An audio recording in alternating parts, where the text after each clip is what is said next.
Right, 2 videos today. We've done the feet, give you a general idea. Keeping warm on the bike when it's cold, all right? Winter time. Now in the summer, you can wear, I use these, craft base layers. They're good in the summer. If it's really hot, I sometimes just go with a jersey and just unzip it, have it flapping around. It's got to be super hot though. Let's see, these jerseys or under base layers, you know, they're very good at wicking away moisture. There's 2 here because it's winter. Double stuff up. There's one way to think, all right? Double base layers up.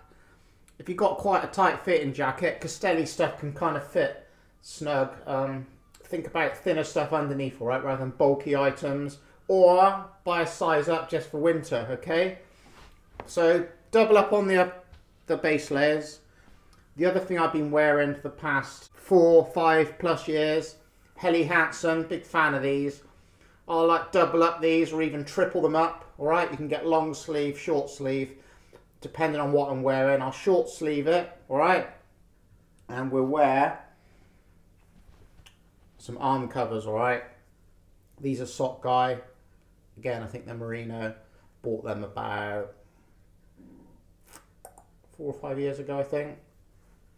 Mavic ones as well. Micro fleece. You can double these up if you want. Or if your jersey's got arms, then just put like single warmers underneath or something. You know, you got to experiment stuff. I got my kind of kit down pretty good now. This is synthetic base layer with a hood. It's really good. All right, it's got a polar neck that comes right up around the front if you want. Long sleeve, tight fitting. You can fit it underneath the Castelli, all right. All right, and you can put like your fingers through the sleeves, something like that. All right. So just loads of thin base layers. That's your friend. You need to be base layering up. All right. Hands. We're not talking wet weather cold here. We're just talking cold, all right, and dry. I can't feel my fingers anymore. They're numb. Cheap thin gloves. I've been using these for 2 years now. All right, thumbs are wearing away a little bit because obviously they're not really designed for cycling. They haven't got any like padded protection or anything. All right, but nevertheless, they last a couple of winters. These are 2 years old, right? As you can see, they're not exactly really badly worn. Barely £2 off of eBay. All right. That's what we need to be looking for. Don't spend money on expensive cycling gloves. Buff's alright for like general around the block, muck around cycling.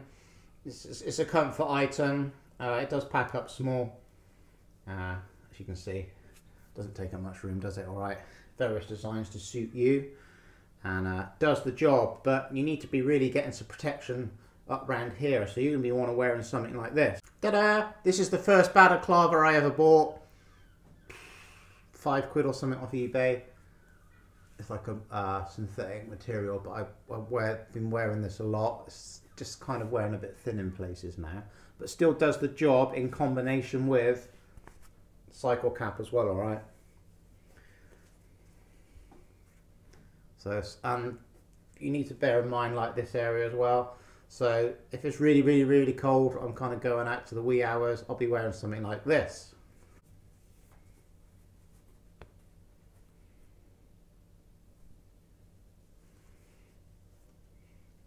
All right, like you can wear this, you know, obviously you can go up to however close you want it to go. If it's really snowing bad, you wear goggles. All right, done that before. But this, you can flip it around to varying degrees of comfort or whatever, or you can pull the head down so it just goes around your neck. All right, job done. Bottoms need to be obviously thicker, micro fleece type bottoms. All right, keep yourself comfortable. These are RH Plus, and these are Endure MT500s. Good bibs. Check out the stitching on those. All right, not mucking around. Now I'm going to show you an item that I've been experimenting with for the past 3 or 4 years. All right. Take note, Iditarod. People that ride the Iditarod, all right, if you don't know what the Iditarod is, then do a Google. They bobsled it. or dog sled it rather, cycle it, walk it, that kind of thing, all right, when you're out in extreme colds, all right. So the first item I'm going to show you, this is a goose down jacket, which I bought in TK Maxx. I've worn it for the past 2 festive 500s, and it's got a slim fitting insulated jacket, all right, and it does the job. You need to be trying one of these, then you'll know exactly what I'm on about, all right.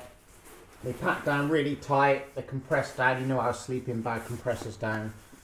You can put some compression straps around that, attach it to your bike somehow or on your pack.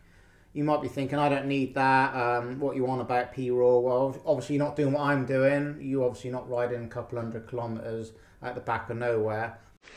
Got a little dippy going through the fast out here. In the winter, thinking with your noggin, all right? Because if you break down somewhere, or you know, you do get mechanical, or it's actually that cold, you're going to be needing something like that. Normal cycling clothing, right? You're right on your legs and that like this, but your core, normal cycling clothing that's made out of stuff like that, you're going to freeze, all right?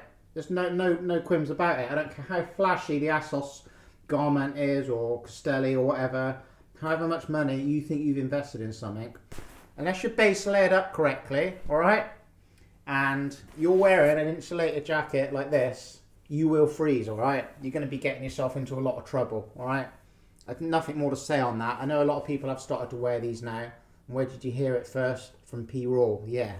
So there's one. I got this little gilet one that I take sometimes. This one does pack up pretty tight, obviously, because there's no arms. All right, very good item to wear. And if it's really even colder for any of this, we'll bring out the big guns, the North Face Thermoboil. Now this is synthetic, all right? By the way, for any of the vegans out there, the goose down one I bought with totally haven't a clue about ethics and not even thinking about goose down, all right? So I still use that. But then we went and bought another one and wanted something warmer. We went and bought synthetic Thermoboil, okay? And trust me, this is so warm. You can go for a cycle ride with this, just with a couple of thin base layers on, and it is absolutely amazing. You don't get too hot, you don't start sweating, all right?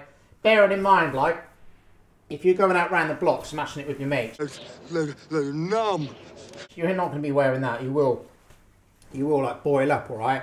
I'm just on about big rides, all right? Big winter rides. If you're commuting, let's say you're out doing the festive 500 and you want to get it done, you need to be wearing something like that, all right? If you're out enjoying your cycling, you need to be wearing something like this. I can't emphasize enough. It's a bit like the light video I done the other day, all right? You need something like this. Packs up so tight. Something that would be silly to leave at home, all right? Or not even think about, nah, I don't need that. Trust me, you need something like this when the temperatures start to drop, all right? So just thought I'd share that. Some tips from experience, all right? I've lived and worked in ski resorts in the past. I know what it's like when it gets cold towards the end of the year. So you need to wrap up, you need to layer up.